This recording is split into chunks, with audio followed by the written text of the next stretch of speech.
ভাতিজির বিয়ের জল কাটতে যাওয়ার জন্য আমরা বেরিয়ে পড়লাম। তারপরে সবাই মিলে তারপরে এটা ভাতিজা হাই দেখিয়ে দিল। দেখছি এটা ভাতিজার কি হাসি, কি জন্য যে হাসছে। তারপরে আমরা জল কাটতে যাওয়ার জন্য সবাই বেরিয়ে পড়লাম।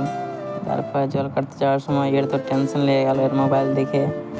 তারপরে আমরা সবাই যাওয়ার জন্য রেডি করে আমরা হাঁটতে লেগে গেলাম।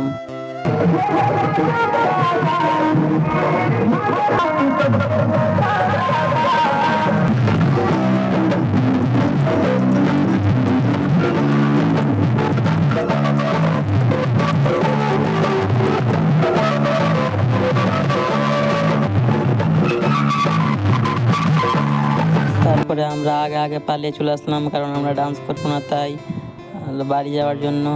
ভিডিওটা এখান থেকে শেষ করছি। ভিডিওটা ভালো লাগলে লাইক কমেন্ট শেয়ার করে দেবে, আর পেজটা নতুন হয়ে গেলে ফলো করে দেবে।